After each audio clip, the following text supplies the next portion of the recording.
أعمالنا من يهده الله فلا مضل له ومن يضلل فلا هادي له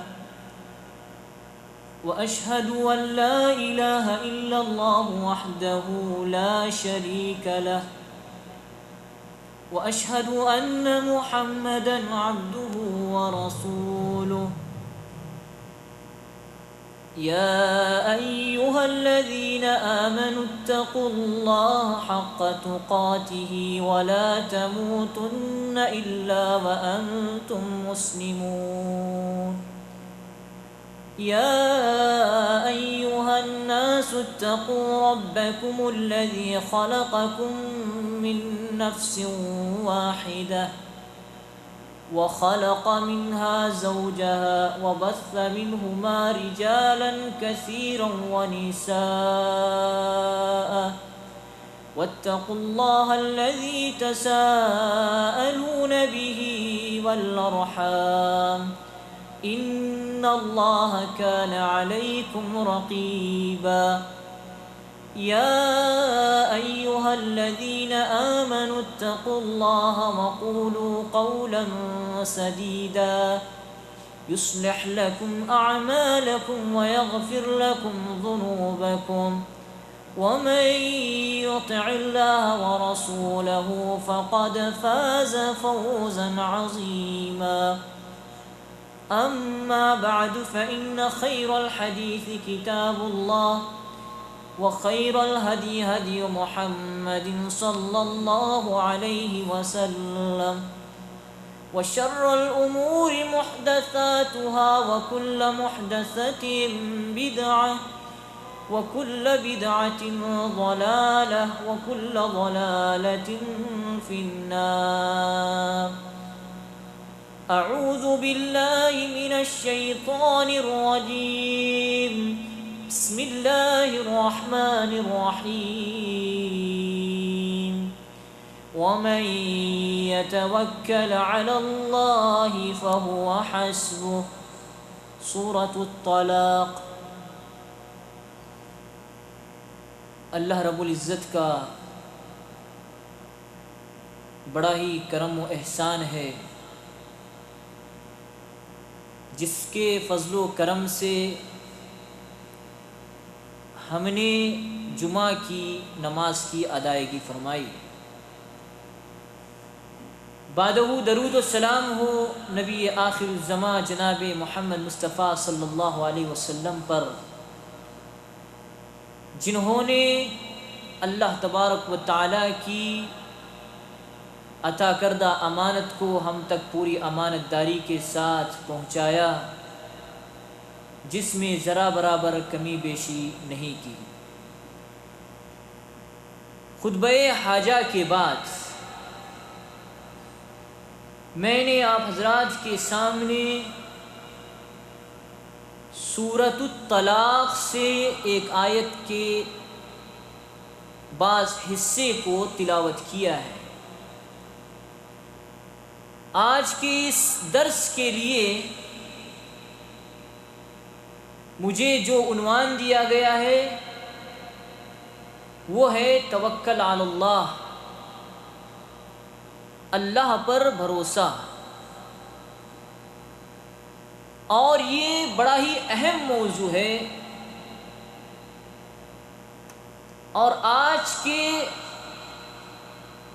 ضرورت کے مطابق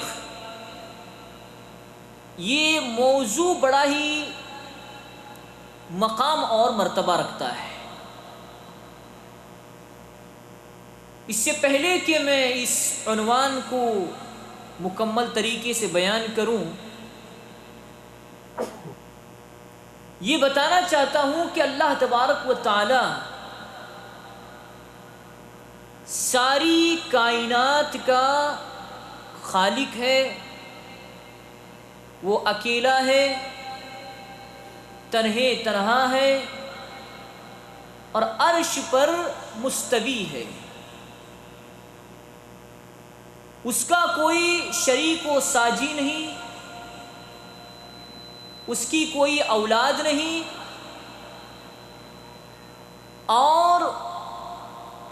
اس کے ساتھ مل کر کوئی کام کرنے والا بھی نہیں ہے، بلکہ اللہ تبارک و تعالی اکیلا ساری کائنات کو چلا رہا ہے۔ جب بھی انسان کو کوئی خوشی لاحق ہوتی ہے، اس انسان کو خوشی دینے والا بھی وہ اکیلا اللہ تبارک و تعالی ہے۔ اور انسان جب کسی پریشانی میں مبتلا ہوتا ہے، جب اسے کسی قسم کا ٹینشن وغیرہ ہوتا ہے، کسی مصیبت میں وہ رہتا ہے، تو اس مصیبت، اس پریشانی، اس فکر میں وہ مبتلا ہوتا ہے، تو اللہ تعالیٰ اسے مبتلا کرتا ہے اس کی آزمائش کے لیے۔ اور جب ایک انسان پریشانی سے ہٹ جاتا ہے، مصیبت سے نجات پا جاتا ہے، تو اس نجات پانے کا ذریعہ اللہ تبارک و تعالی ہے۔ تو حتیٰ کہ ہر ایک کی مدد کرنے والا، مصیبتوں میں مبتلا کرنے والا، پریشانیوں میں گھیرنے والا، روزی روٹی سے نوازنے والا، ہلاک و برباد کرنے والا، مشکل کشا، روزی رساں، یہ ساری چیزوں کا اختیار صرف اللہ تبارک و تعالیٰ کو ہے، اور اس کے علاوہ کسی دوسرے کو یہ اختیار حاصل نہیں ہے، اور نہ کوئی انسان اس کو کر سکتا ہے۔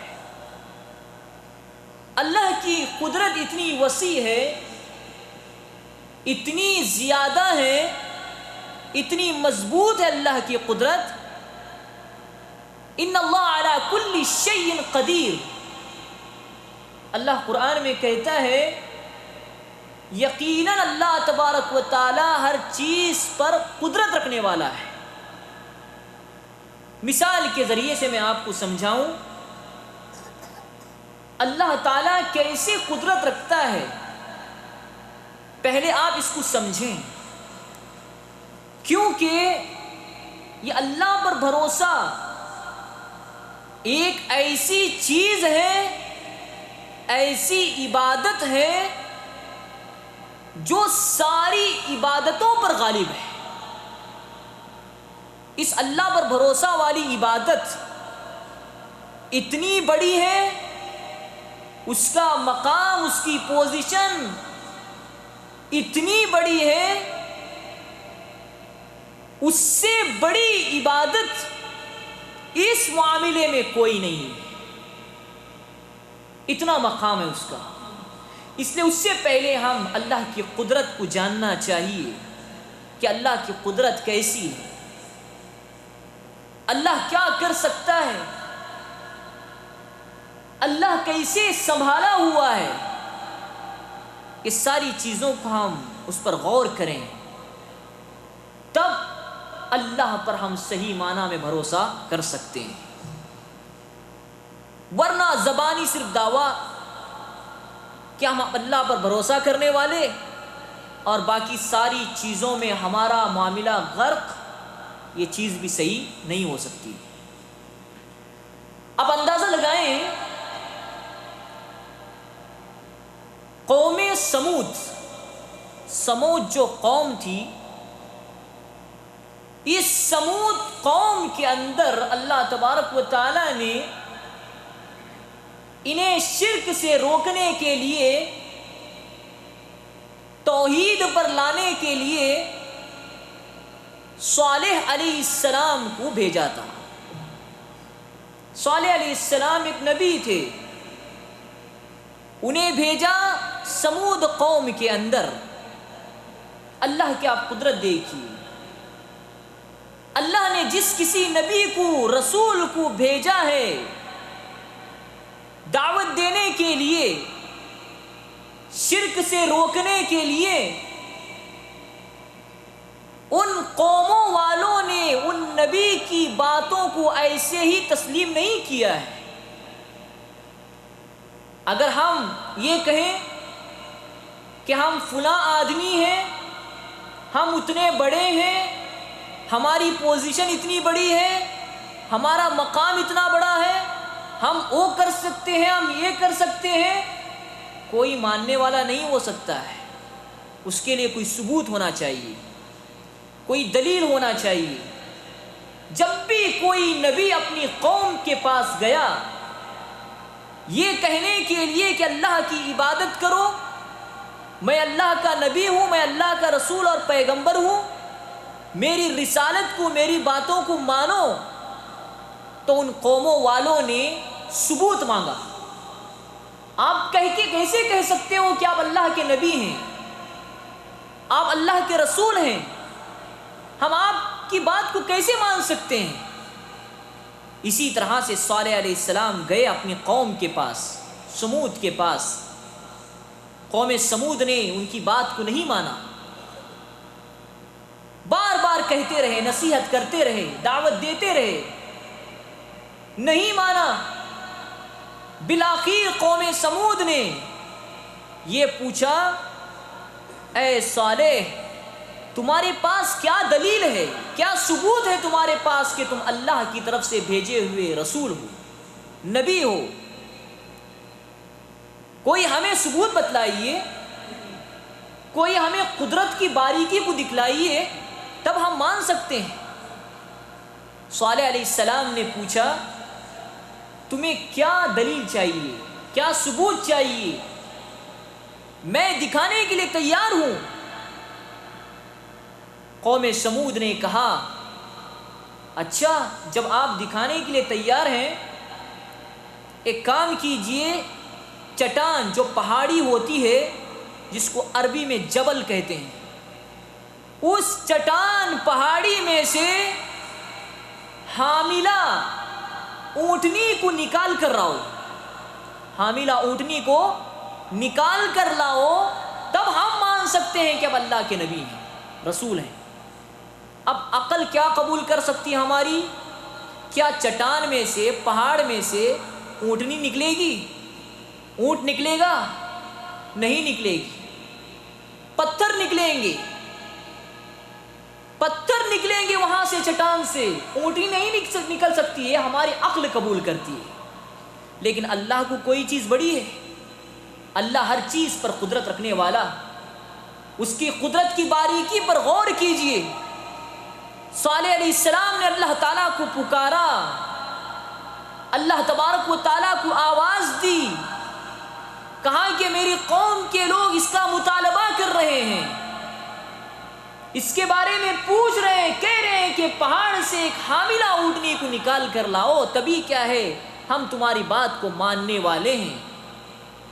اللہ تعالیٰ کو کوئی چیز بڑی نہیں ہے، ان اللہ علی کل شیء قدیر، اللہ ہر چیز پر قدرت رکھنے والا۔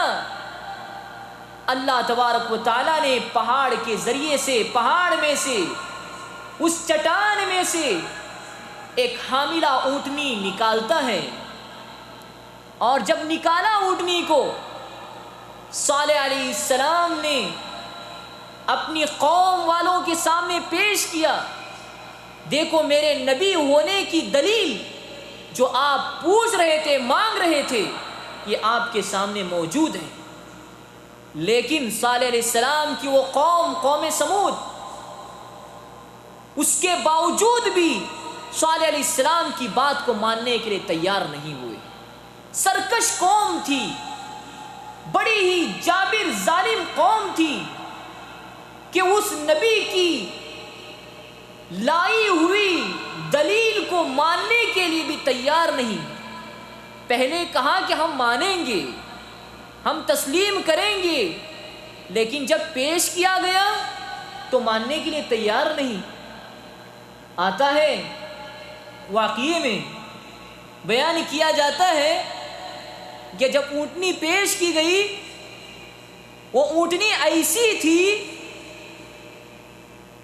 اس قوم کے پاس بھی بہت ساری اونٹنیاں تھیں، لیکن یہ اللہ کی اونٹنی بھیجی ہوئی نبی ہونے کے ثبوت پر اللہ تعالیٰ نے چٹان سے نکالا ہوا اتنی ایسی اونٹنی خطرناک کہ جب یہ اونٹنی ان کے اونٹنیوں کے پاس سے گزرتی تھی تو ان کی اونٹنیاں بھاگ کر چلی جاتی تھی. یہ ایسی اونٹنی تھی، اور جب ان کی اونٹنیاں پانی پینے لگتی تھیں، جب یہ اونٹنی پانی پینے کے لیے جاتی تو ان کی اونٹنیاں بھاگ کر چلی جاتی تھی. یہ ایسی اونٹنی تھی جو اللہ تعالیٰ کی طرف سے تھی. اس اونٹنی کا حشر کیا گیا؟ قدار بن سالف نام یاد رکھیے. قدار بن سالف یہ اس قوم کا ایک آدمی تھا. اس قوم کے اس آدمی نے اللہ کی اونٹنی کا احترام نہیں کیا، بلکہ اس کی کونچیں کاٹ ڈالی، یہاں کی رگیں کاٹ ڈالی، جس کی وجہ سے وہ اونٹنی ہلاک و برباد ہو گئی. اللہ تعالیٰ نے قرآن کے اندر اس کا ذکر فرمایا ہے، کذبت ثمود بطغواها اذ انبعث اشقاها فقال لهم رسول الله ناقة الله وسقياها. اللہ تعالیٰ نے فرمایا کذبت ثمود بطغواها، سمود نے اپنی سرکشی کی بنیاد پر جھٹلا دیا. اذ انبعث اشقاها، اس قوم میں سے ایک بدبخت آدمی، ایک خراب آدمی قدار بن سالف اٹھ کھڑا ہوا اور اس کی کونچیں کو کاٹ ڈالی. اللہ تعالیٰ نے کیا کیا ان کے ساتھ؟ فدمدم علیہم ربہم بذنبہم فسواها ولا یخاف عقباها، انہیں ہلاک و برباد کر دیا. کیسے ہلاک و برباد کر دیا؟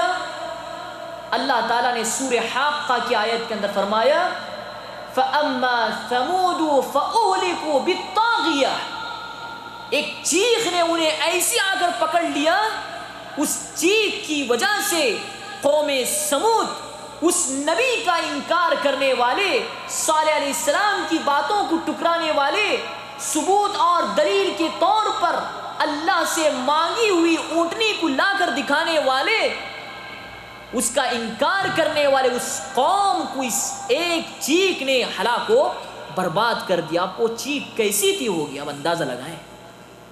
یہ اللہ کی قدرت ہے، اللہ کی قدرت کی باریکی ہے کہ اللہ تبارک و تعالیٰ چٹان سے بھی حاملہ اونٹنی کو نکالنے پر قادر ہے، قدرت رکھنے والا ہے. اور آپ اندازہ لگائیں، نوح علیہ السلام نے 950 سال تک دعوت و تبلیغ کا کام انجام دیا ہے.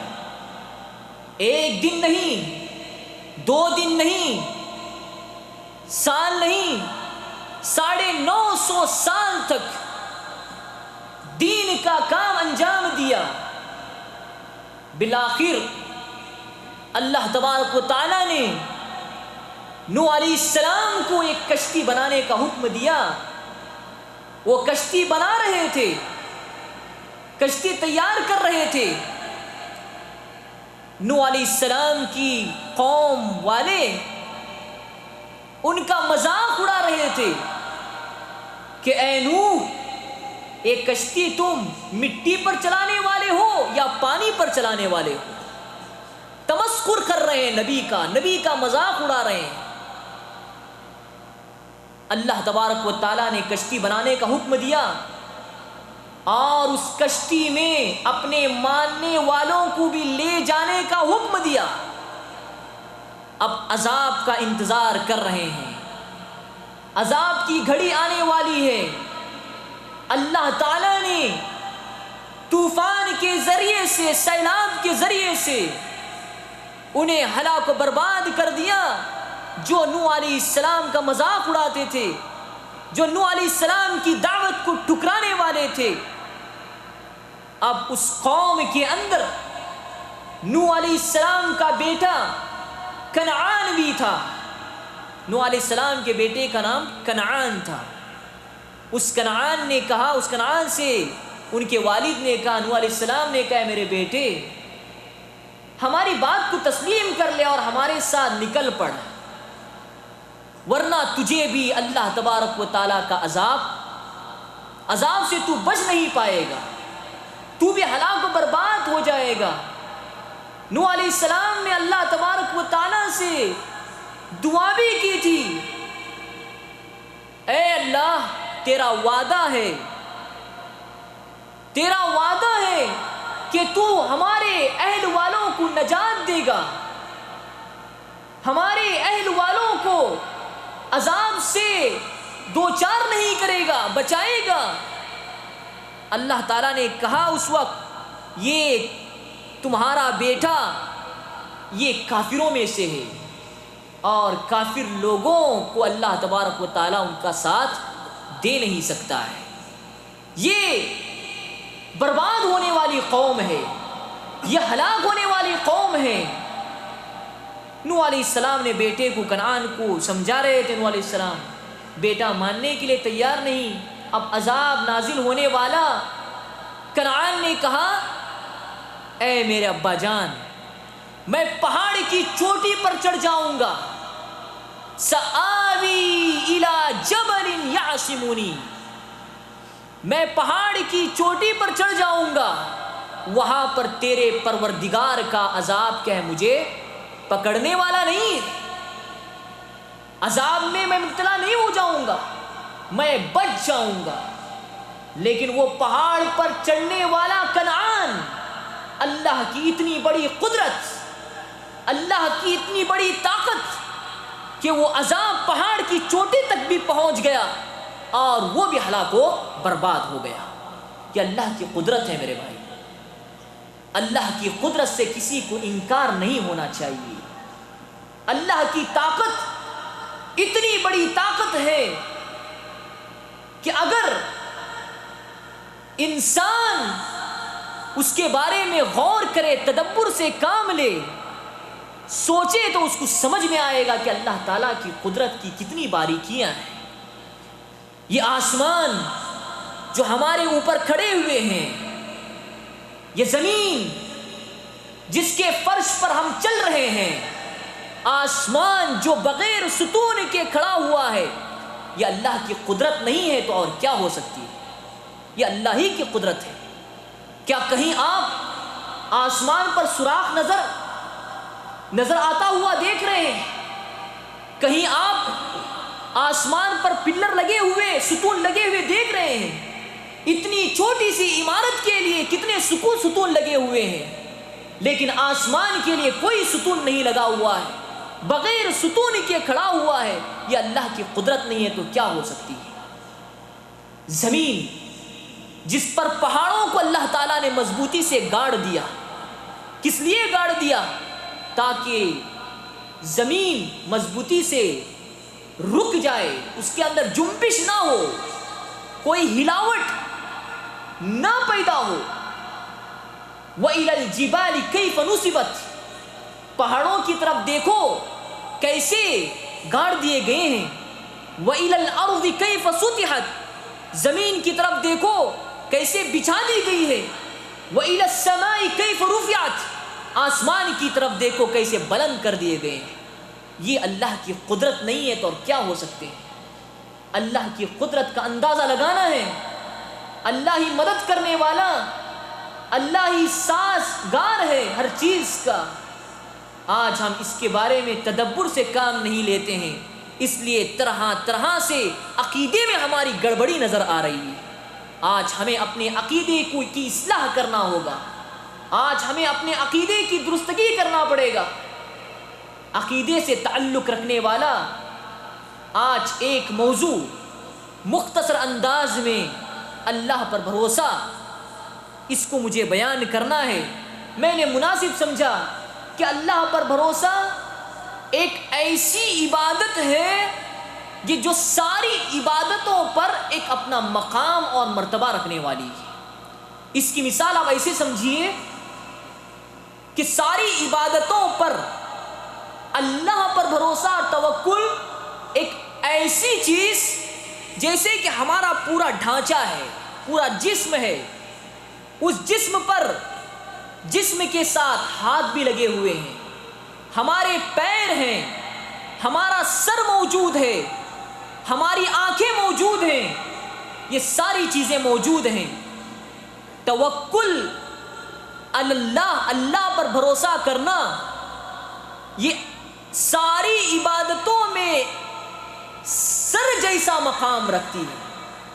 اگر انسان کا ہاتھ بازو ٹوٹ جائے، کچھ بھی کر سکتا ہے انسان دوسرے ہاتھ سے، دو بھی ہاتھ نہیں ہے انسان زندہ تو رہے گا، پیر نہیں ہے انسان زندہ تو رہے گا۔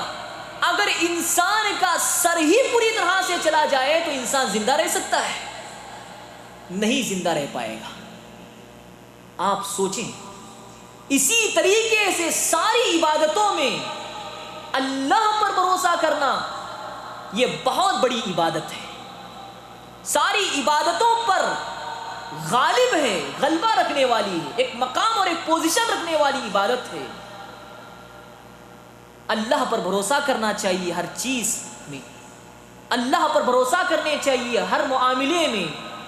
آج ہمارا بھروسہ اللہ سے ہٹ کر غیروں پر ہو چکا ہے، دوسری چیزوں پر ہو چکا ہے۔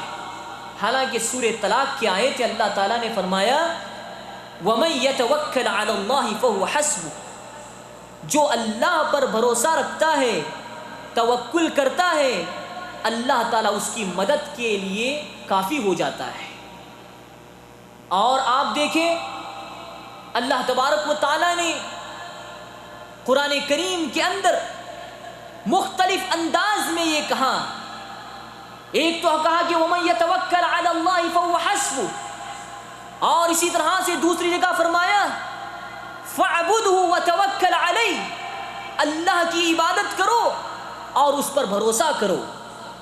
اللہ کی عبادت کرنا اور اس پر بھروسہ کرنا، عبادت میں توکل بھی آیا نا، بھروسہ کرنا بھی آیا، کیونکہ بھروسہ کرنا بھی ایک عبادت ہے۔ پھر اللہ تعالیٰ نے اس آیت کے اندر عبادت کرنا، پھر اس کے بعد توکل کا ایک الگ طریقے سے ذکر کیا ہے۔ اس سے بھی کیا معلوم ہوا؟ اللہ پر بھروسہ کرنے والی عبادت ساری عبادتوں پر اپنا ایک مقام رکھتی ہے، ایک پوزیشن رکھتی ہے، ایک مرتبہ رکھتی ہے۔ فَاعْبُدْهُ وَتَوَكَّلْ عَلَيْهِ۔ اسی طریقے سے صحیح بخاری کی روایت ہے، ابراہیم علیہ السلام کو جب آگ میں ڈالا جا رہا تھا، نمرود نے حکم دیا کہ اس لکڑیاں اکٹھا کرو، آگ سلگائی جائے اور اس آگ میں اس کو ڈال دو۔ ابراہیم علیہ السلام جب آگ میں ڈالے گئے، ان کی زبان سے یہ کلمات نکلے حسبنا اللہ ونعم الوکیل، اللہ ہمارے لیے کافی ہے، ونعم الوکیل، اور وہ ہمارا بہترین کارساز ہے، مدد کرنے والا ہے۔ اسی طریقے سے اسی صحیح بخاری کی روایت کے اندر اللہ کے نبی جناب محمد مصطفیٰ صلی اللہ علیہ وسلم کے سلسلے میں آتا ہے، جب مشرکین نے کہا اے نبی، اے رسول، کافر تمہارے خلاف مقابلہ کرنے والے ہیں، تیار ہو جاؤ، ان سے ڈر جاؤ، اور یہ کافر مشرکین تم سے مقابلہ کریں گے، وہ تیار ہو چکے ہیں۔ تب اللہ کے نبی جناب محمد مصطفیٰ صلی اللہ علیہ وسلم کی زبان اس مبارک سے یہ کلمات نکلے تھے حسبنا اللہ ونعم الوکیل، اللہ ہمارے لیے کافی ہے اور بہترین کارساز ہے، مدد کرنے والا ہے۔ کتنی بڑی اہمیت ہے توکل کی، اللہ پر بھروسہ کرنے کی۔ آپ اندازہ لگائیں، اللہ پر بھروسہ جس کے سلسلے میں اللہ تبارک و تعالیٰ نے قرآن کریم کی مختلف مقامات میں اس کی اہمیت کو بیان کیا، ساتھ ساتھ احادیث کے اندر نبی اکرم صلی اللہ علیہ وسلم نے اس کی وضاحت بیان کی ہے۔ غالباً ترمذی شریف کی روایت ہے، اللہ کے نبی جناب محمد مصطفیٰ صلی اللہ علیہ وسلم اپنے گھر سے نکلتے تو یہ دعا کرتے، بسم اللہ توکلت علی اللہ ولا حول ولا قوت الا باللہ. بسم اللہ کے نام سے، توکلت علی اللہ، میں نے اللہ پر بھروسہ کیا، توکل کیا، ولا حول ولا قوت الا باللہ، اور اللہ تبارک و تعالی ہی کے پاس ساری طاقتیں موجود ہیں. اللہ کے نبی گھر سے نکلتے یہ دعا پڑھتے، اور ہمیں بھی تعلیم دی گھر سے نکلے تو یہ دعا پڑھ کے نکلنا چاہیے. بسم اللہ توکلت علی اللہ ولا حول ولا قوت الا باللہ. بسم اللہ توکلت علی اللہ ولا حول ولا قوت الا باللہ. یہ بڑی بہترین دعا ہے، اس کو یاد کر لیا جائے. تو میرے بھائیوں، نبی اکرم صلی اللہ علیہ وسلم نے توکل علی اللہ کی اہمیت بھی یہاں پر بیان کی ہے. اللہ پر بھروسہ کرنے کے بارے میں تعلیم اس دعا کے اندر بھی دی ہے. اگر کسی انسان کے اندر اللہ پر بھروسہ نہیں تو اس کے پاس ایمان نہیں ہے. اگر کسی کے پاس اللہ پر بھروسہ کرنے کا وہ ذریعہ نہیں ہے، اس کے پاس اسلام نہیں ہے. اگر وہ اللہ پر بھروسہ کرتا ہے تب اس کے پاس ایمان ہے. اگر وہ اللہ پر بھروسہ کرتا ہے تو اس کے پاس اسلام ہے. اس کی دلائل کیا ہے؟ اللہ تبارک و تعالیٰ نے قرآن کریم کے اندر فرمایا، وَعَلَى اللَّهِ فَتَوَكَّلُوا إِن كُنتُم مُؤْمِنِينَ، اور اللہ پر بھروسہ کرنا چاہیے. اللہ پر بھروسہ کرو اگر تم مومن ہو. اس کا مطلب کیا ہوا؟ اس کا عکس، اس کا الٹا. اگر وہ اللہ پر بھروسہ کرتا ہے تو ایمان ہے، مومن ہے. اگر وہ اللہ پر بھروسہ نہیں کرتا ہے تو وہ مومن نہیں ہے. اس کو سمجھنا چاہیے. اور اسی طرح سے اللہ تبارک و تعالیٰ نے موسیٰ علیہ السلام کے سلسلے میں کہا. موسیٰ علیہ السلام نے اپنی قوم سے کہا تھا، وقال موسیٰ یا قومی، موسیٰ علیہ السلام نے کہا، اے میری قوم کے لوگوں، تم مسلمان ہو تو اللہ پر بھروسہ کرو. اگر تم اسلام والے ہو تو اللہ پر بھروسہ کرو. تو کیا معلوم ہے اس سے؟ اللہ پر بھروسہ ہے تو اسلام ہے. اگر اللہ پر بھروسہ ہے تو مسلمان ہے. اللہ پر بھروسہ نہیں ہے تو وہ مسلمان نہیں ہے. اس کی دلیل اور ایک ہے، صحیح بخاری کی روایت ہے. اللہ کے نبی جناب محمد مصطفیٰ صلی اللہ علیہ وسلم سفر میں تھے، صحابہ اکرام موجود ہیں ساتھ میں، جنگ سے واپس ہو رہے تھے، دوپہر کا وقت تھا.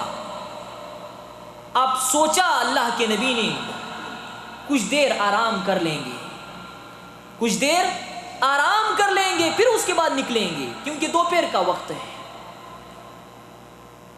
اب اللہ کے نبی صحابہ الگ الگ درختوں کے پیچھے لگے رہے. اللہ کے نبی ایک درخت پر اپنی تلوار لٹکا دی اور آرام کرنے لگے. کافر آیا جو دائرہ اسلام میں نہیں تھا. کافر آیا محمد صلی اللہ علیہ وسلم سے پوچھا کہ اے محمد، اب بتلا تیری جان کون بچانے والا ہے. محمد سے سوال کر رہے ہیں، نبی اکرم صلی اللہ علیہ وسلم سے سوال کر رہا ہے. وہ نبی جو اللہ پر جن کا پورا بھروسہ، پورا یقین، پورا توکل. محمد صلی اللہ علیہ وسلم نے کہا، میرا بھروسہ اللہ پر ہے، میرا بھروسہ اللہ پر ہے، جو اکیلا ہے، تنہا ہے، میں اسی پر بھروسہ رکھتا ہوں، اور مجھے بچانے والا اللہ تبارک و تعالی ہے، اس کے سوا کوئی نہیں ہو سکتا ہے. پھر اس کے بعد وہ تلوار نیچے گر گئی. محمد صلی اللہ علیہ وسلم اس تلوار کو اٹھائے، کافر سے مخاطب ہو کر پوچھنے لگے، اب بتا تیری کون جان بچانے والا ہے. اب یہ مانتا نہیں تھا اب یہ مانتا نہیں تھا اللہ کو، اللہ پر بھروسہ نہیں تھا، پریشان ہو گیا، لاجواب ہو گیا، حیران ہو گیا، لیکن نبی اکرم صلی اللہ علیہ وسلم نے اس کو معاف کر دیا، چھوڑ دیا۔ اللہ کے نبی نے اپنے وہاں پر اخلاق بیان کیا، اخلاق کی وضاحت کی، اخلاق ظاہر کیا، کیونکہ اکثر اسلام کی جو نشر و اشاعت ہوئی ہے وہ تلوار سے نہیں بلکہ اخلاق سے ہوئی ہے۔ اخلاق کے ذریعے سے کتنی قومیں دائرہ اسلام کے اندر داخل ہوئی ہیں۔ تو بتلانے کا مطلب یہ ہے وہ کافر اللہ پر بھروسہ نہیں، اس کا مطلب یہ ہوا کہ کافر کا بھروسہ اللہ پر نہیں ہوتا ہے، دوسری چیزوں پر ہوتا ہے، اور مسلمان جو اللہ پر بھروسہ کرنے والا ہے۔ ایمان کس وقت ہوگا؟ مسلمان کب ہوگا؟ مومن کب ہوگا؟ جب وہ اللہ پر بھروسہ رکھتا ہے، توکل کرتا ہے۔ انسان کو چاہیے اللہ پر بھروسہ رکھنا چاہیے، اللہ پر توکل کرنا چاہیے، لیکن آج ہم نے اللہ پر بھروسہ کی بجائے دوسری ساری چیزوں پر بھروسہ کر لیا، اس لیے آج ہمارا نقصان، ہمارا گھاٹا، ہماری خوشگوار زندگی مصیبتوں میں مبتلا ہو گئی ہے، ہماری خوشگوار زندگی تباہ و برباد ہوتی ہوئی نظر آ رہی ہے۔ یہ کس لیے؟ آج ہم نے اللہ پر بھروسہ کو چھوڑ دیا ہے اور غیر چیزوں، دوسری چیزوں، غیر لوگوں پر کہ ہم نے بھروسہ کرنا شروع کر دیا ہے۔ میرے بھائیوں، آج ہم روزی کی فکر میں رہتے ہیں، انسان روزی کے لیے کوششیں کرتا ہے اور وہ تمنا کرتا ہے کہ میں بڑا تاجر بن جاؤں، اور وہ تمنا کرتا ہے کہ میں بڑا مالدار بن جاؤں، اور وہ آرزو کرتا ہے کہ مجھے روزی مختلف ذریعوں سے مل جائے، لیکن اللہ پر بھروسہ نہیں کرتا ہے تو اسے وہ روزی نہیں مل سکتی ہے۔ اللہ تبارک و تعالیٰ نے، اللہ کے نبی جناب محمد مصطفیٰ صلی اللہ علیہ وسلم نے ترمذی شریف کی روایت کے اندر فرمایا، ابن عمر رضی اللہ عنہ حدیث کے راوی ہیں، اللہ کے نبی فرماتے ہیں، لو انکم تتوکلون علی اللہ حق توکلہ، اگر تم اللہ تبارک و تعالیٰ پر اس طرح سے بھروسہ رکھو جس طرح سے بھروسہ رکھنے کا حق ہوا کرتا ہے، اللہ تبارک و تعالیٰ تمہیں ایسے روزی روٹی سے نوازنے والا ہے جس طرح سے اللہ تبارک و تعالیٰ پرندوں کو نوازتا ہے۔ یہ پرندے کیا کرتے ہیں؟ صبح ہوتے ہی خالی پیٹ نکلتے ہیں روزی کی تلاش میں اور لوٹتے ہیں شام کو روزی لے کر لوٹتے ہیں۔ وما من دابۃ علی اللہ الا علی اللہ رزقها، جو زمین پر چوپائے پھرتے ہیں، گھومتے ہیں، ان کی روزی کا بھی ذمہ دار اللہ تبارک و تعالیٰ ہے، ہر چیز کا ذمہ دار اللہ تبارک و تعالیٰ۔ انسان اگر اللہ پر بھروسہ رکھے تو ضرور اللہ تبارک و تعالیٰ روزی سے بھی نوازنے والا ہے، اور جب انسان کو روزی مل جائے گی انسان کا ٹینشن ختم ہو جائے گا، انسان کی زندگی خوشگوار زندگی کیا ہے بسر ہو سکتی ہے۔ تو انسان کو چاہیے کہ اللہ پر بھروسہ رکھنا چاہیے، اللہ پر توکل کرنا چاہیے۔ کیا ہم نے کبھی سوچا ہے جو ہم اللہ پر بھروسہ کے خلاف جو چیزیں انجام دے رہے ہیں، جو چیزیں کر رہے ہیں، کیا یہ چیزیں صحیح ہیں یا غلط ہیں؟ مثال کے طور پر آج ہمارا بھروسہ کاہنوں کے اوپر ہے، نجومیوں کے اوپر ہے، ہم اللہ پر بھروسہ نہیں رکھتے ہیں، کاہن لوگوں پر رکھتے ہیں۔ کاہن کس کو کہا جاتا ہے؟ ایک انسان ایسے شخص کے پاس جائے جو یہ دعویٰ کرتا ہے کہ میں ہاتھ کی لکیروں کو دیکھ کر بتا سکتا ہوں کہ تجھے کتنی روزی ملنے والی ہے، تیری وفات کب ہونے والی ہے، تو کب مرنے والا ہے. انسان اگر ایسے شخص کے پاس جاتا ہے، سوال کرتا ہے، اور وہ جب وہ جواب دیتا ہے تو اس کی بات کو مانتا بھی ہے، اللہ کے نبی فرماتے ہیں کہ اس نے ایسا کیا کہ گویا کہ محمد صلی اللہ علیہ وسلم کی شریعت کا اس نے انکار کر دیا ہے. ایک انسان محمد صلی اللہ علیہ وسلم کی شریعت کا انکار کرے، رسالت کا انکار کرے، تو انسان بدبخت انسان ہے، وہ بیکار انسان ہے، وہ خراب معاشرے کا انسان ہے. اللہ کے نبی فرماتے ہیں ایسے لوگوں پر بھروسہ نہ کیا جائے. ایسے لوگوں کے پاس جاتے ہیں، جا کر اپنی مستقبل کے بارے میں معلومات حاصل کرنے کی کوشش کرتے ہیں. یہ چیز غلط ہے.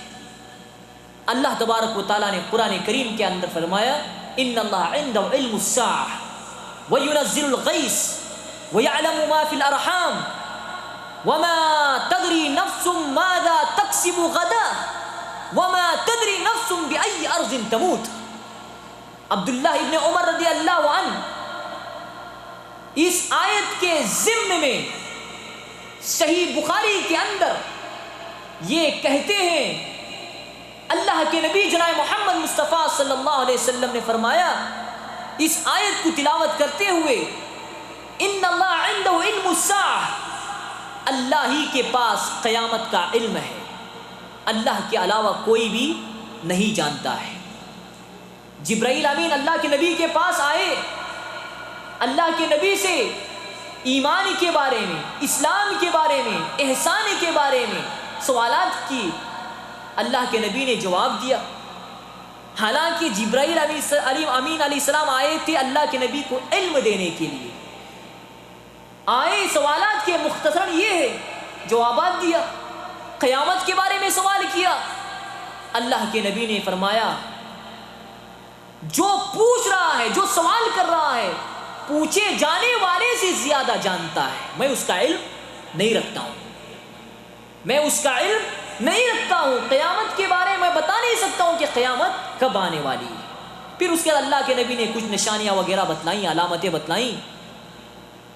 تو ان اللہ عنده علم الساعة، قیامت کا علم اللہ کے پاس. وَيُنَزِّلُ الْغَيْثِ، بارش کب نازل ہوگی، کس وقت نازل ہوگی، کہاں پر کتنی نازل ہوگی، یہ ساری چیزوں کے بارے میں جاننے والا اللہ ہے. کوئی کاہن نہیں جان سکتا ہے. آج ہم کاہنوں پر بھروسہ کر کے ان سے سوالات کرتے ہیں کیا اسلامی روح سے صحیح ہے؟ یہ غلط ہے میرے بھائی. تو جا کر اللہ تعالیٰ نے فرمایا وَيُنَزِّلُ الْغَيْثِ، بارش کب، کتنی، کہاں پر، کیسے ہونے والی ہے، یہ ساری چیزوں کے بارے میں جاننے والا اللہ تبارک و تعالیٰ. اللہ چاہے تو گرمی میں بھی بارش نازل کر سکتا ہے، اللہ تعالیٰ چاہے تو بے موسم بھی بارش کو نازل کر سکتا ہے. یہ اللہ تبارک و تعالیٰ کی قدرت کی باریکی. وَيَعْلَمُ مَا فِي الْأَرْحَامِ، ماں کے پیٹ میں کیا ہے اس کے بارے میں جاننے والا اللہ تبارک و تعالیٰ ہے. اس کے بارے میں جاننے والا اللہ تبارک و تعالیٰ ہے. اللہ تبارک و تعالیٰ ہی کسی کو اولاد دیتا ہے. اللہ تعالیٰ اگر نہ دے، دنیا کی ساری مخلوق مل کر، دنیا کے سارے کاہن مل کر، دنیا کے سارے شیاطین مل کر، جنات مل کر اگر کسی کو اولاد دینا چاہیں، اگر اللہ نے تقدیر میں نہیں لکھا ہے تو وہ ساری مخلوقات مل کر کیا ہے، نہیں دے سکتی. وَيَعْلَمُ مَا فِي الْأَرْحَامِ، مادر رحم میں کیا ہے، لڑکا ہے لڑکی ہونے والی، اس کے بارے میں جاننے والا بھی اللہ تبارک و تعالیٰ ہے. آج کل اتنی مشینریاں آئی ہوئی ہیں، اس سے پتہ لگانے کی کوشش کرتے ہیں، لیکن 6 مہینے کے سے پہلے کوئی پتہ نہیں لگا سکتا.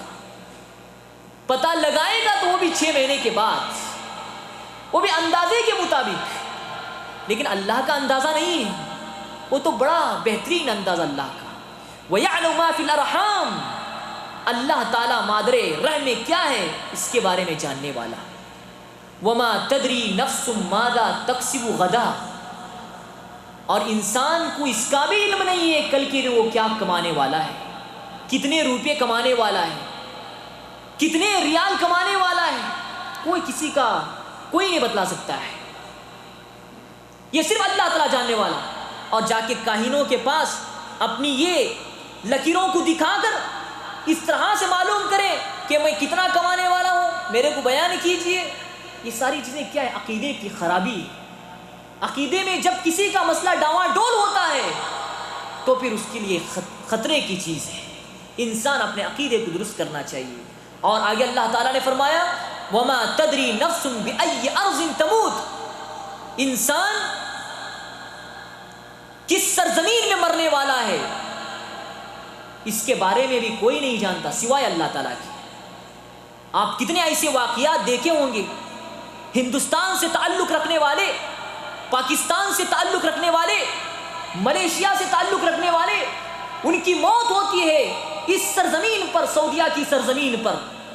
اور اس طرح سے سعودیہ سے تعلق رکھنے والے, مختلف علاقوں سے تعلق رکھنے والے, ان کی موت جہاں وہ سوچتے نہیں وہاں پر اس کی ہو جاتی ہے. یہ اللہ تعالی, اللہ کی قدرت ہے. یہ تو کوئی کاہن نہیں جان سکتا ہے, کوئی انسان نہیں جان سکتا ہے کل کے بارے میں وہ کیا کرنے والا ہے. یہ ساری چیزوں کے بارے میں اللہ پر یقین ہونا چاہیے, اللہ پر بھروسہ ہونا چاہیے.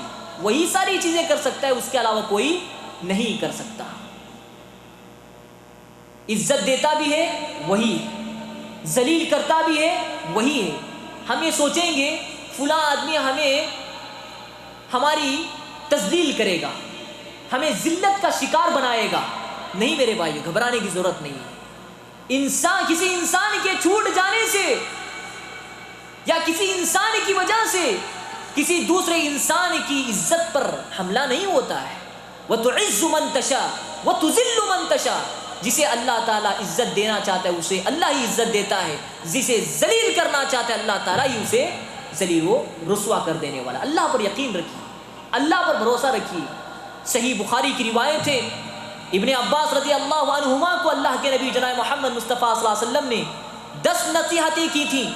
ان میں ایک نصیحت یہ تھی وَاعْلَمْ أَنَّ الْأُمَّةَ اجْتَمَعَتْ عَلَىٰ أَن يَنْفَعُكَ بِشَيْءٍ, آپ جان لیجئے اگر ساری امت مل کر تمہیں نفع پہنچانا چاہے, اگر تمہاری تقدیر میں اللہ تعالیٰ نے نفع نہیں نقصان رکھا ہے, ساری امت مل کر تمہیں نفع نہیں پہنچا سکتی ہے. اور ساری امت مل کر اگر تمہیں نقصان پہنچانا چاہے, اگر اللہ نے تمہاری تقدیر میں تمہارے حق میں نفع لکھ دیا ہے, فائدہ لکھ دیا ہے, ساری امت مل کر تمہیں ذرہ برابر نقصان نہیں پہنچا سکتی ہے. آج ہمارے اندر اللہ پر بھروسہ کا نام و نشان نہیں ہے, تو یہ ساری خرابیاں ہمارے اندر داخل ہو گئیں. کاہنوں پر بھروسہ, تو کاہنوں پر کبھی بھروسہ نہیں کرنا چاہیے. اور یہ مرے ہوئے آدمیوں پر بھروسہ, یقین اللہ کو چھوڑ کر. اللہ قرآن میں کیا کہتا ہے وَتَوَكَّلْ عَلَى الْحَيِّ الَّذِي لَا يَمُوتُ, وَتَوَكَّلْ عَلَى الْحَيِّ الَّذِي لَا يَمُوتُ, اور تم ایسی ذات پر بھروسہ کرو جو کبھی مرنے والی نہیں ہے. آج مرے ہوئے مردوں کے سامنے پڑے ہوئے, ان کے سامنے جا کے اپنے حاجتوں کو رکھتے ہیں, ان سے مطالبہ کرتے ہیں. یہ سب کیا ہے؟ عقیدے میں خرابی. اللہ پر بھروسہ جس کا نہیں ہوتا ہے نا, وہ ساری چیزیں وہی انسان کیا ہے کیا کرتے ہیں. اللہ نے کیا کہا کہ تم ایسی ذات پر بھروسہ کرو جو کبھی مرنے والی نہیں ہے, جو ہمیشہ زندہ رہنے والی ہے. اب اللہ کی ذات کے علاوہ اور کون زندہ رہ سکتی ہے؟ صرف اللہ تبارک و تعالیٰ ہے جو ہمیشہ زندہ رہنے والا, جو باقی رہنے والا. کل من علیہا فان ویبقى وجہ ربک ذو الجلال والاکرام, ہر چیز فنا ہونے والی اور باقی رہنے والی کون؟ اللہ تعالیٰ کی ذات ہے. تو صرف اللہ تبارک و تعالیٰ پر بھروسہ رکھنا چاہیے. آج معاشرے اور سماج کے اندر ایک اور چیز بڑی خطرناک ہے, وہ ہے جو دھاگا تعویذ پر بھروسہ کیا جاتا ہے. جو کڑے پر بھروسہ کیا جاتا ہے. اور اس سلسلے میں جو تعویذ پہننے والے، تعویذ بنانے والے ایک دلیل دیتے ہیں. وہ دلیل کیا ہے؟ ابو داؤد کے اندر ایک روایت موجود ہے عوف بن مالک رضی اللہ عنہ سے، معنی میں کچھ تبدیلی کر کے تعویذ کو پہننے کے سپورٹ میں بات کی جاتی ہے اس حدیث کی روح سے، حالانکہ اس کا مطلب یہ نہیں ہے. یہود و نصارہ کا کام انجام دے رہے ہیں. وہ روایت کیسی ہے؟ حدیث کے الفاظ ہیں رقاکم. اللہ کے نبی نے کہا اعرضوا علی رقاکم. یہ رقا کہتے ہیں جھاڑ پھونک کو، دم کرنا اپنے اوپر. تعویذ کو عربی میں رقا سے تعبیر نہیں کیا جاتا ہے. تعویذ کو عربی میں تمیمہ کہتے ہیں، تمیمہ. اور یہاں پر حدیث میں عوف بن مالک سے روایت ہے، اللہ کے نبی سے کہا اے پیغمبر علیہ السلام، ہم زمانے جاہلیت میں جھاڑ پھونک کیا کرتے تھے، رقا کیا کرتے تھے، آپ دیکھیں کہ یہ چیز صحیح ہے یا نہیں. اللہ کے نبی نے کہا کہ اعرض علی رقاکم، تمہارے جھاڑ پھونک کو میرے اوپر بیان کرو، دکھاؤ کہ وہ جھاڑ پھونک کیسا ہے. اللہ کے نبی نے پھر کہا جس جھاڑ پھونک کے اندر خرابی، وہ شرک ہے، خرافات ہے، وہ جھاڑ پھونک صحیح نہیں ہے. یہ بھی اللہ کے نبی نے وہاں پہ واضح کیا. اسی ایک دلیل کو سامنے رکھ کر تعویذ پہننے والے یہ دلیل بیان کرتے ہیں کہ دیکھو یہاں پر دلیل ہے، حالانکہ رقا کا مطلب تعویذ کا نہیں بلکہ جھاڑ پھونک کا. لیکن تعویذ کی بات کرنے والے اس کا مطلب تعویذ کا نکالتے ہیں. یہ چیز غلط ہے. من علق تمیمۃ فقد اشرک، مسند احمد کی روایت ہے. جو تعویذ لٹکایا اس نے شرک کیا. اسی طریقے سے اللہ کے نبی جناب محمد مصطفیٰ صلی اللہ علیہ وسلم نے ایک شخص کے ہاتھ میں دھاگا دیکھا، اس دھاگے کو کاٹ دیا اور کہا کہ اگر تیری موت اس حالت میں ہو جائے تو تو کبھی کامیاب نہیں ہو سکتا ہے، تو کامیاب نہیں ہوگا، تیری مراد پوری نہیں ہو سکتی ہے. یہ مسند احمد کی روایت ہے. آج ہم نے تعویذوں پر بھروسہ کر لیا ہے، آج ہم نے دھاگوں پر بھروسہ کر لیا ہے اور کہتے ہیں کہ یہ تعویذ، یہ ساری چیزیں جس کے اندر قرآن کی آیات موجود ہیں، اس کا مقام اور بڑھ گیا تو تعویذ لٹکانا چاہیے. میرے بھائیوں، اسی تعویذ کو یہاں باندھ کر، اسی تعویذ کو یہاں لٹکا کر ہم لوگ بیت الخلا جاتے ہیں، قرآن کریم کی تذلیل ہوتی ہے اور شکوے شکایت کرتے ہیں. امریکہ کے اندر قرآن کریم کو پر آگ لگائی گئی، فلاں جگہ پہ قرآن کریم کی بے حرمتی کی گئی. اپنی جگہ، اپنی زبان سے یہ بھی شکوے شکایات، اور ساتھ ساتھ ہم خود کیا ہے قرآن کریم کی آیتوں کی بے حرمتی. یہ کون سے عقل میں آنے والی چیز ہے میرے بھائی؟ تو قرآن کریم کی آیتوں کو باندھ کر وہاں جانا، جو کہتے ہیں کہ قرآن کریم ہے ان کے سلسلے میں، حقیقت تو یہ ہے کہ اس میں قرآن کریم کا حصہ نہیں رہتا ہے. میں نے کتنی ایسی تعویذیں دیکھی ہیں نکال کر کے اس میں جبرائیل، میکائیل، 786 یہ ساری چیزیں اس میں رہتی ہیں اور لوگوں کو بیوقوف بنایا جاتا ہے. یہ کس لیے؟ اپنے فائدے کے لیے، اپنے مفاد کے لیے، دنیا کی معمولی سی پونجی حاصل کرنے کے لیے اپنے دین کو برباد کر رہے ہیں میرے بھائیوں. یہ صحیح ہے؟ یہ بالکل غلط ہے.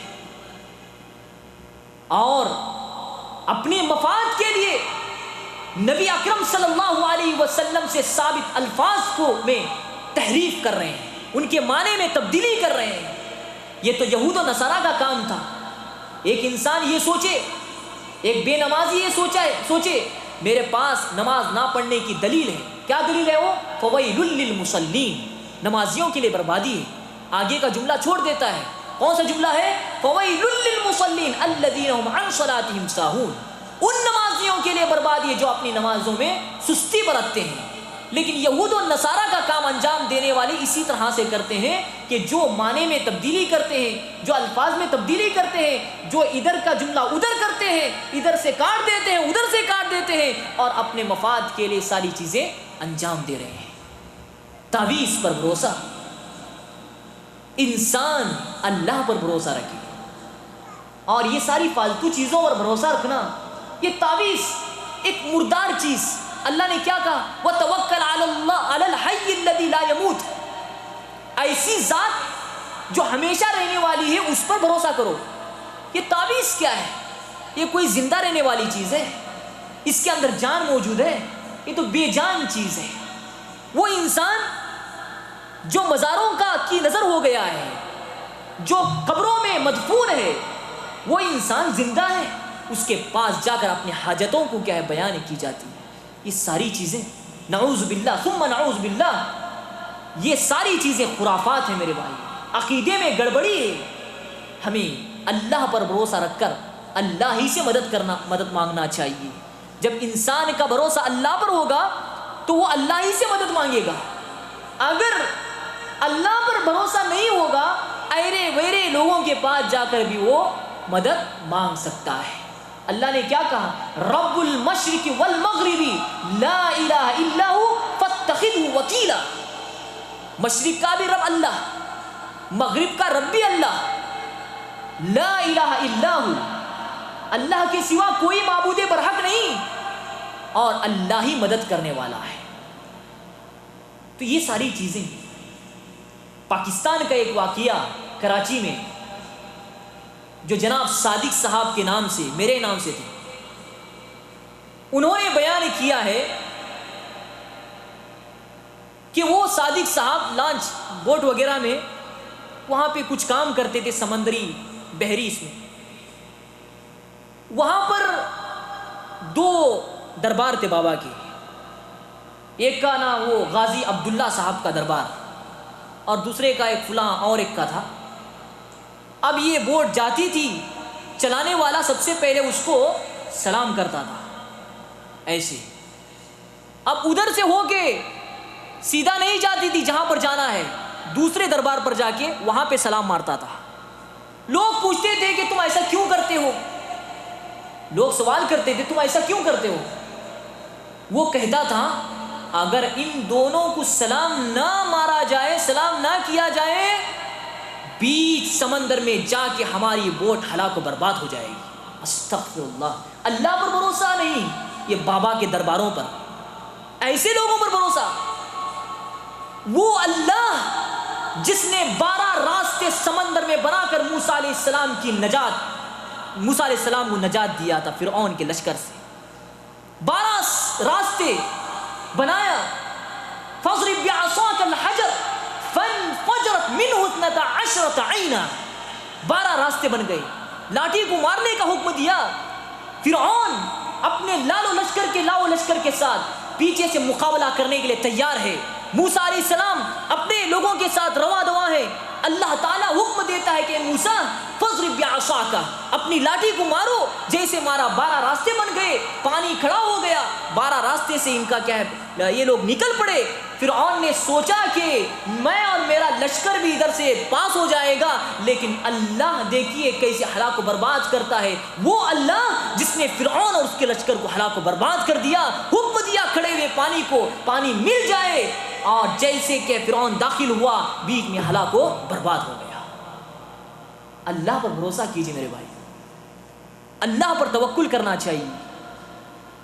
اللہ پر بھروسہ نہیں ہوتا تو یہی ہمارے عقیدے میں گڑبڑی، جو ابن عباس رضی اللہ عنہما کو اللہ کے نبی نے نصیحتیں کی تھیں، اس نصیحت میں یہ بھی کہا تھا وَإِذَا سَأَلْتَ فَاسْأَلِ اللَّهَ وَإِذَا اسْتَعَنْتَ فَاسْتَعِنْ بِاللَّهِ، جب مانگو تو اللہ سے مانگنا، جب مدد طلب کر تو اللہ سے ہی مدد طلب کرنا، کسی دوسرے سے نہیں کرنا، کیونکہ کوئی دوسرا مدد کرنے والا نہیں ہو سکتا ہے۔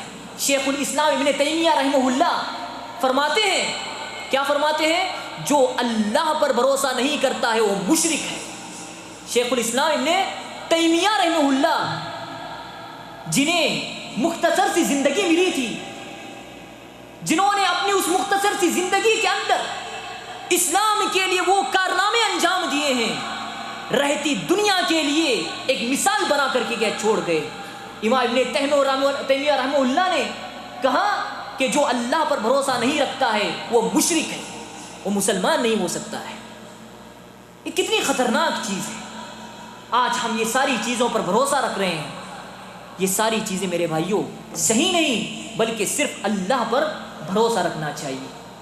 اللہ پر بھروسہ رکھنے کا مطلب یہ نہیں کہ صرف اللہ اللہ کہہ کر بیٹھے رہو، یہ بھی نہیں ہونا چاہیے۔ یہ کونا پکڑو اور گنتے رہو اللہ اللہ اللہ، یہ بھی نہیں۔ اور مسلمانوں کا ایک طبقہ اس میں بھی ڈوبا ہوا ہے، کیا سوچتا ہے مجھے آسمان سے ایسی روٹیاں نازل ہوگی۔ یہ صوفیوں کا عقیدہ تھا، توکل نہیں تواکل، تواکل کہتے ہیں وہ لوگ۔ تواکل کا مطلب بغیر کوشش کے ایک جگہ بیٹھے رہو، اب آسمان سے ایسی ہی من و سلوا نازل ہوتا رہے گا، بنی اسرائیل پہ جیسے نازل ہوتا تھا نا ایسے ہی نازل ہوتا رہے گا۔ یہ مسلمانوں کا ایک طبقہ اس طرح کی بھی فکر رکھتا ہے، لیکن یہ چیز صحیح نہیں میرے بھائیوں۔ ذرائع بھی ہونا چاہیے، یہ نہیں کہ اللہ پر بھروسہ صرف ایسے ہی۔ اللہ تعالیٰ نے مختلف ذرائع بنائے، اسباب بنائے، اس کو اختیار کیا جائے۔ اس کی دلیل کیا ہے؟ صحیح بخاری کی روایت ہے، اللہ کے نبی نے کیسے ذرائع بنائے تھے۔ جب اللہ تعالیٰ نے اللہ کے نبی نے مکہ سے مدینہ کی طرف ہجرت کرنے کا حکم دیا لوگوں کو، لوگ ہجرت کر گئے۔ اللہ کے نبی جناب محمد مصطفیٰ صلی اللہ علیہ وسلم کو اللہ کی طرف سے پرمیشن نہیں آئی تھی، اجازت نہیں ہوئی تھی۔ اللہ کے نبی اجازت کا انتظار کر رہے تھے۔ جب اجازت آئی تو اللہ کے نبی بھی نکلنے کا ارادہ کر لیا مدینے کی طرف۔ آخر میں اب اس میں ذرائع کتنے بنا رہے ہیں اللہ کے نبی؟ اللہ پر صرف بھروسہ کر کے نکل نہیں رہے ہیں، ذرائع بھی بنا رہے ہیں۔ وہ ذرائع کیا ہے؟ ان میں سے ایک ذریعہ ابو بکر صدیق رضی اللہ عنہ کو اپنے ساتھ لینا، ساتھیوں میں سے اپنے ساتھ ابو بکر صدیق رضی اللہ عنہ کو لینا۔ دوسری چیز غذا تیار کرنا۔ اب راستے میں جانے کے لیے ذریعہ ہونا چاہیے نا، ایسے بھوکے جائیں گے کیا؟ ذرائع۔ اللہ پر بھروسہ نہیں کیا کہ راستے میں اللہ تعالیٰ نے کہا کہ جاؤ، اب راستے میں روٹیاں ایسے نازل ہوتے رہیں گی، نہیں، غذا کی تیاری، غذا کی تیاری کی۔ اسماء بنت ابی بکر رضی اللہ عنہا، انہوں نے غذا کو اس حصے کو باندھنے کے لیے اپنے کمر کے کمر بند کو پھاڑ دیا تھا اور اس کو باندھ دیا تھا، اس لیے ان کا لقب ذات النطاقین پڑا۔ ذات النطاقین، یہ کس کا لقب تھا؟ اسماء بنت ابی بکر رضی اللہ عنہا کا، ذات النطاقین۔ کس لیے پڑا تھا؟ وہ پھاڑ کر کے وہاں پر باندھ دی تھی۔ دوسری چیز، تیسری چیز، جغرافیہ دان جو جانتے ہیں راستے وغیرہ، یہ راستہ کہاں جاتا ہے، کھلا راستہ کہاں جاتا ہے، اس چیز کو بھی جاننے کے لیے ایک آدمی کو اللہ کے نبی نے مقرر کیا تھا۔ یہ ذریعہ ہے کیا؟ نہیں، کیا ایسے نکل گئے؟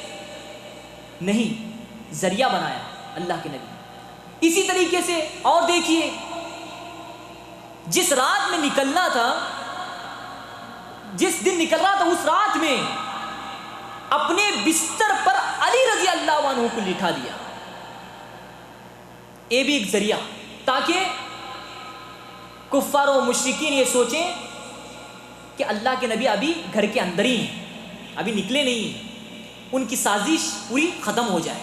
حالانکہ اللہ کے نبی نکل چکے تھے، اللہ کے نبی نکل چکے تھے۔ ابو بکر صدیق رضی اللہ عنہ کے ساتھ کہاں گئے؟ غار سور میں گئے، اور کہاں ابو بکر نے کفار و مشرکین کو پتہ چل گیا، وہ آ گئے ہیں، اگر نظر ڈال دیں تو ہم پھنس جائیں گے۔ اللہ کے نبی نے کہا لا تحزن ان اللہ معنا، آپ غم نہ کرو، یقیناً ہمارے ساتھ اللہ تعالیٰ ہے۔ ذرائع بھی اختیار کیا اور پوری طرح سے یقین بھی کس کے اوپر رکھا؟ اللہ پر۔ آج ہمارا کیا مسئلہ ہے؟ بیمار ہوتے ہیں ہم لوگ، یقین کس پہ رکھتے ہیں؟ ڈاکٹروں پہ رکھتے ہیں، ان کے ٹیبلٹس اور ان کی گولیوں پر رکھتے ہیں، لیکن یقین اللہ پر۔ اللہ کے نبی نے اس لیے حدیث کے اندر فرمایا، دعا سکھائی، اللہم رب الناس اذہب الباس واشفی انت الشافی لا شفاء الا شفاؤک شفاء لا یغادر سقما۔ شفا دینے والا کون؟ اللہ تعالیٰ۔ یہ ڈاکٹر وغیرہ کیا ہیں؟ یہ ذرائع ہیں. ذرائع کو بھی اختیار کرنا چاہیے، لیکن یقین کس پر رکھنا چاہیے؟ اللہ پر. وہاں پر ابو بکر سے اللہ کے نبی نے کہا کہ ہم دونوں ہیں، لیکن ہمارا تیسرا کون ہے؟ اللہ تعالیٰ ہے. ڈرنے کی ضرورت نہیں ہے. اسی طرح سے ایک مختصر سا واقعہ بیان کر کے آج کی درس ختم کرتا ہوں، وقت بھی ہو چکا ہے. جنگ احد کا جو مسئلہ تھا، غزوہ احد، پہلے مسلمانوں کی جیت ہوئی. اللہ کے نبی نے ذریعہ بھی مقرر کیا. یہاں پر آپ اندازہ لگائیے واقعے سے، 50 صحابہ کو اللہ کے نبی نے احد پہاڑی پر بٹھا دیا تھا. 50 صحابہ کو. یہ نہیں سوچا کہ اللہ ہے نا، چلو جیسے بھی ہو ویسے، ایسے نہیں. اللہ نے ذریعہ بنایا. 50 صحابہ کو احد پہاڑی پر بٹھا دیا. کس نے بٹھا دیا تھا؟ آگے سنیے.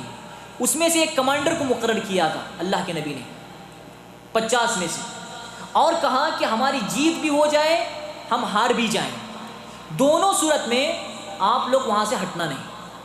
دونوں صورت میں، ہم جیت بھی جائیں ہار بھی جائیں، دونوں صورت میں ادھر سے آپ لوگ نہیں ہٹنا ہے. اب مسلمانوں کی جیت ہو گئی، مسلمان جیت گئے، کافر لوگ ہار گئے. اب ان لوگوں نے سوچا، پہاڑ پہ جو بٹھایا گیا تھا جنہیں، انہوں نے سوچا کہ اب تو مسلمان مال غنیمت بٹور رہے ہیں. مالی غنیمت کسے کہتے ہیں؟ جس چیز کو، جس مال کو لڑ جھگڑ کر حاصل کیا جائے اسے مال غنیمت کہتے ہیں. اور مال فی کسے کہتے ہیں؟ جو مال فری میں آیا ہو، کچھ لڑائی جھگڑے کے بغیر، اس کو مال فی کہتے ہیں. دونوں میں فرق ہے. مال غنیمت تقسیم آپس میں لے رہے تھے. 49 یعنی 49 لوگوں نے کہا اب ہمیں ادھر سے چلنا ہے، مسلمان جیت گئے ہیں. کمانڈر نے کہا نہیں. اللہ کے نبی نے کیا کہا تھا؟ جیتے بھی ہارے بھی تب بھی ہمیں یہیں بیٹھنا ہے جب تک میں آرڈر نہ دوں. انہوں نے سنا نہیں. اب وہ لوگ نکل گئے. ایک ان کا کمانڈر وہاں پر بچا رہا، ایک کمانڈر بچے رہے. خالد بن ولید تب مسلمان نہیں تھے، مشرک تھے، دائرہ اسلام میں داخل نہیں ہوئے تھے. پیچھے سے، پہاڑ کے پیچھے سے لشکر کو لے کر آئے اور اچانک دیکھا کہ پہاڑ پر کوئی بھی نہیں ہے. فوراً کیا کیا؟ مال غنیمت جو بٹور رہے تھے مسلمان مومنین، فوراً خالد بن ولید لشکر کو لے کے آ کے ایسا ہلا بولا، 70 صحابہ شہید ہو گئے. اللہ کے نبی کے 2 دہاں شہید ہو گئے. اللہ کے نبی کا چہرہ بھی زخمی ہو گیا. یہ کس لیے ہوا تھا؟ اللہ کے نبی کی نافرمانی کرنے کی وجہ سے. اللہ کے نبی کی بات کو انہوں نے ٹھکرایا، نہ مانا نہیں. اللہ کے نبی نے کہا تھا کہ وہاں پر بیٹھے نہ، چاہے جیت جائیں ہار جائیں، لیکن وہ جیتتے یہاں پر آ گئے، اللہ کے نبی کی اطاعت نہیں کی، تو پھر یہ چیز دیکھنی پڑی. اس میں ایک پوائنٹ یہ ہے کہ اللہ کے نبی نے وہاں پہ ذریعہ بھی بنایا پہاڑ پر بٹھا کر کے. صرف اللہ پر بھروسہ نہیں، اللہ پر بھروسہ کے ساتھ ذرائع کو بھی اختیار کرنا چاہیے. لیکن مسلمانوں کا ایک طبقہ ایسا ہے جو صرف اللہ اللہ کے نام سے آوازیں بلند کر رہا ہے کہ اللہ تعالیٰ ہی دینے والا ہے. اب اس پر ایسے بھروسہ کیا جائے ذرائع اختیار نہ ہو، یہ نہیں. اللہ کے نبی جناب محمد مصطفیٰ صلی اللہ علیہ وسلم کے پاس ایک صحابی آ کر کہنے لگے، اے پیغمبر علیہ السلام، کہ ایک آدمی آیا کہنے لگا میں اپنی اونٹنی کو ایسے چھوڑ کر اللہ پر بھروسہ کرتا ہوں. اللہ کے نبی نے کہا نہیں، اس کو کھوٹی سے باندھ کر کیا کرو؟ اللہ پر بھروسہ کرو.